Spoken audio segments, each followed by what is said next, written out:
जय जय गिरिवर राज किशोरी, जय महेश मुख चंद चकोरी, जय गज बदन सडानन माता, जगत जननी दामिनी दुति गाथा। ओम नमः शिवाय। आइए प्रेम और श्रद्धा पूर्वक यह कथा सुनते हैं जो अखंड सुहाग प्रदान कर सभी मनोकामनाओं को पूर्ण करती है।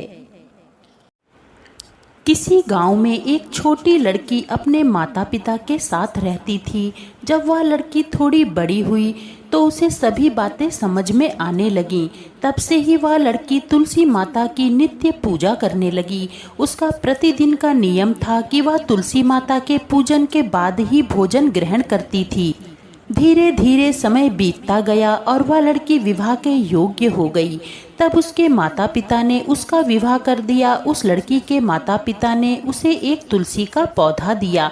अब वह लड़की अपने ससुराल पहुंच गई। ससुराल में भी वह प्रतिदिन सवेरे उठकर तुलसी माता का पूजन करती, फिर उसके बाद ही भोजन करती। उसकी दो जिठानियां भी थीं। वह दोनों उसका मजाक उड़ाती थीं कि बड़ा नियम धर्म निभाने वाली बनती है।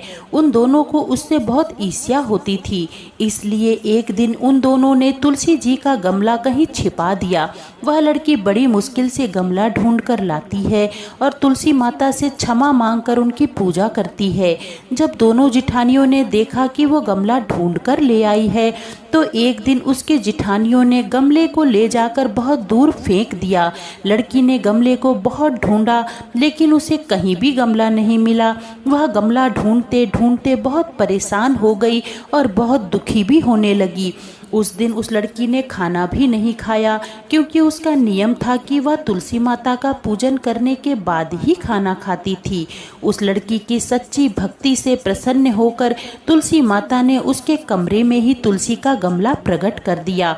अगले दिन सुबह जब वह लड़की उठी तो देखती है उसकी खाट के चारों कोनों पर तुलसी माता का गमला आ गया है।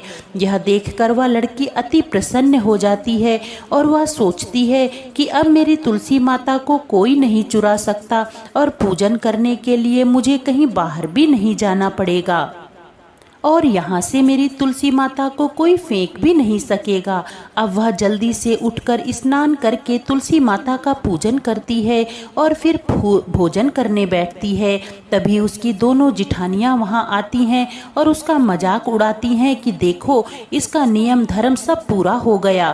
फिर जेठानियाँ उससे हंसकर पूछती हैं कि क्यों तुलसी जी की पूजा कर ली क्या? तब देवरानी धीरे से कहती है कि हाँ मैंने पूजा कर ली है। तब जेठानियाँ कहती हैं कि पूजा कहाँ से कर ली, गमला तो यहाँ है ही नहीं।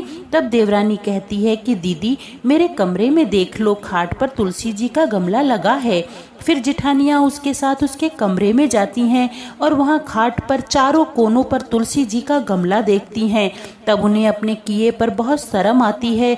तब वह अपनी देवरानी तथा तुलसी माता से क्षमा याचना करती हैं और कहती हैं कि छोटी तुम्हारी भक्ति सच्ची है, हमने तुम्हें बहुत सताया है, हमें माफ़ कर दो। तब देवरानी कहती है कि दीदी मैंने आपको माफ़ किया। तब से वह सब मिलजुल कर प्रेम पूर्वक रहने लगती हैं। तो बोलिए तुलसी माता की जय।